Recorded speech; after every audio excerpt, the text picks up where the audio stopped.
తమని ప్రాణంగా ఆరాధించే అభిమానుల కోసం వెండితెరపై హీరోలు చేసే సాహసాలు అన్నీ ఇన్ని కావు. 2.5 గంటల పాటు ప్రేక్షకులను ఉర్రూతలూగించడానికి, ఫైట్స్ కోసం తమ ఒళ్ళు హూనం చేసుకోవడానికైనా వారు ఏమాత్రం వెనకాడరు. అలాంటి అంకిత భావానికి, కఠోర శ్రమకు నిలువెత్తు నిదర్శనం మన మెగాస్టార్ చిరంజీవి గారు. తన తాజా చిత్రం కోసం ఆయన పడుతున్న కష్టం చూస్తే ఆయన ఇండస్ట్రీకి ఎందుకు రారాజయ్యారో ఇట్టే అర్థమవుతుంది. తాజాగా మెగా 158కు సంబంధించి ఆయన డెడికేషన్ చూస్తుంటే అందరూ ఆశ్చర్యపోతున్నారు.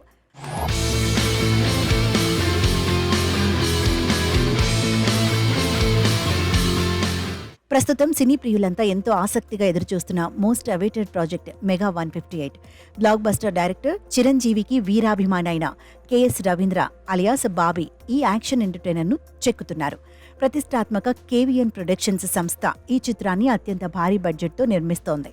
ఇందులో గ్లామర్ తారలు నివేదా పేతురాజ్, అనశ్వర రాజన్ కీలక పాత్రల్లో నటిస్తున్నారు. ప్రస్తుతం ఈ సినిమా షూటింగ్ హైదరాబాద్లో ఒక భారీ సెట్లో శరవేగంగా జరుగుతోంది. సినిమా షూటింగ్ శరవేగంగా జరుగుతున్న సమయంలో మేకర్స్ తాజాగా ఒక మైండ్ బ్లోయింగ్ అప్డేట్ ఇచ్చారు. సినిమాలో ఒక పవర్ఫుల్ యాక్షన్ సీక్వెన్స్ ఉందట. ఈ సీన్ కోసం ఏకంగా వర్షంలో ఒక భారీ ఫైట్ డిజైన్ చేశారు.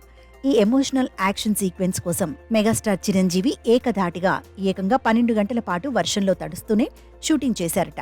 డూప్ లేకుండా, కఠినమైన వాతావరణ పరిస్థితులను సైతం లెక్క చేయకుండా ఆయన చేసిన ఈ సాహసం సెట్లోని ప్రతి ఒక్కరిని రోమాంచితం చేసింది.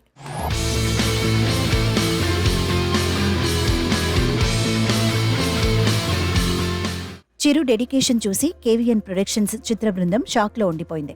వారు తమ అనుభవాన్ని పంచుకుంటూ ఉదయం 4 గంటలకే నిద్రలేచి జిమ్లో కఠినమైన వర్కౌట్స్ పూర్తి చేసుకుని సెట్లోకి అడుగుపెట్టే చిరంజీవి క్రమశిక్షణ చూసి మా టీం అంతా సర్ప్రైజ్ అయింది. అత్యంత కఠినమైన ఈ యాక్షన్ సన్నివేశాలను షూట్ చేయడానికి 12 గంటలు పట్టింది. ఆ వర్షంలో ఆయన చూపించిన తెగువ వర్ణనాతీతం. అందుకే ఆయన మెగాస్టార్ అయ్యారు అంటూ గర్వంగా చెప్పుకొచ్చారు. వయసు కేవలం ఒక నెంబర్ మాత్రమే అని బాస్ మరోసారి ప్రూవ్ చేశారు. Chiranjeevi dedication, director Bobby taking మరోసారి ప్రేక్షకులను ఎలా అలరించనుందో చూడాలి.